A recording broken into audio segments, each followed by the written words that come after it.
Hi! So, nandito uli ako. Meron na uli akong gustong i-share sa inyo. So, siguro naririnig-rinig nyo na ngayon na malapit na yung 100 year anniversary ng sinking ng Titanic. So, ngayon ay April 14. So, tomorrow yung ika-100 year ng sinking ng Titanic. So, lumubog ang Titanic nung April 15, 1912 at 2:20 AM. So, tomorrow, bukas yung ika-100 taon. So, kaya ako may video uli ngayon kasi alam ko yung mga nanonood dyan ngayon, especially yung mga elementary and high school friends ko.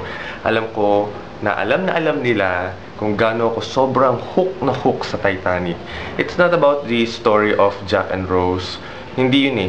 Hindi doon talaga ako parang na obsessed. Doon talaga ako nagkaroon ng interest pagdating doon sa barko mismo, sa Titanic. Marami pa rin ngayon ang nag-aakala na yung Titanic ay pelikula lang, fiction, which is hindi. Meron talagang Titanic. Meron talagang barko na ginawa at lumubog noong 1912. At meron talagang mga totoong tao na nakasakay doon, historical figures. Yun nga lang, dahil nga yun nga may pinalabas na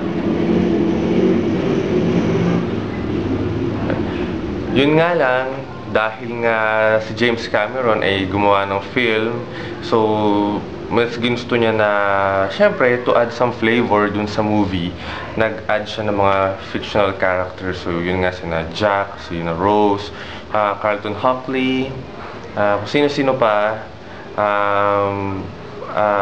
Pwede akong gumawa ng siguro sasabihin ko na lang sa isa ko pang video yung kung sino-sino yung mga primary characters na fiction dun sa story.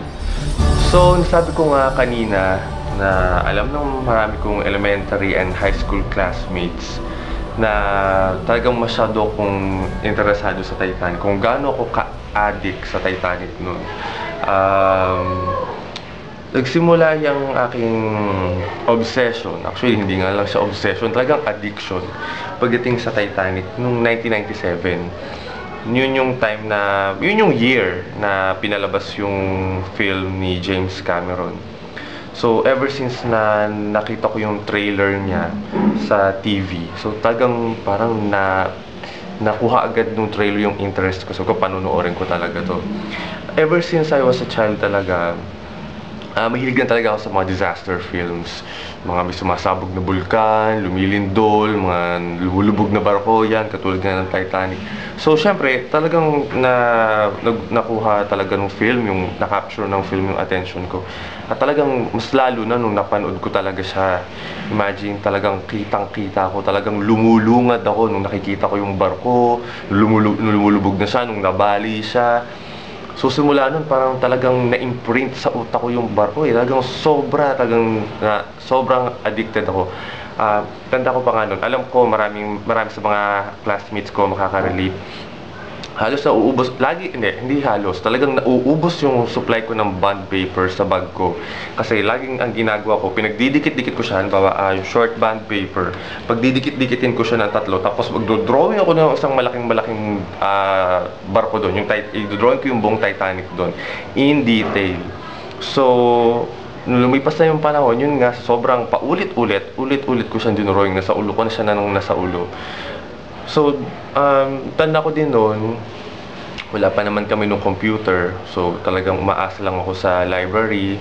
So, doon ako laging nagbababad. Tapos, syempre, dahil nga totoo ang Titanic, hindi talaga siya fiction. Si Jack and Rose lang ang fiction.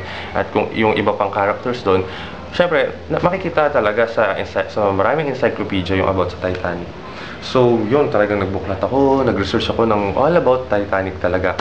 Until, yun nga, nung second year high school na ako, nagkaroon ako ng computer. So, mas lalo na, talagang sobrang nag-research ako about Titanic. Kaya, ang dami ko talagang nalaman.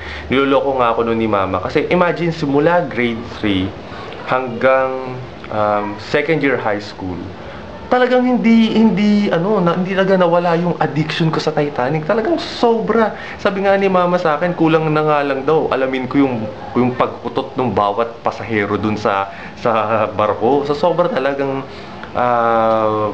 interest ko sa Titanic.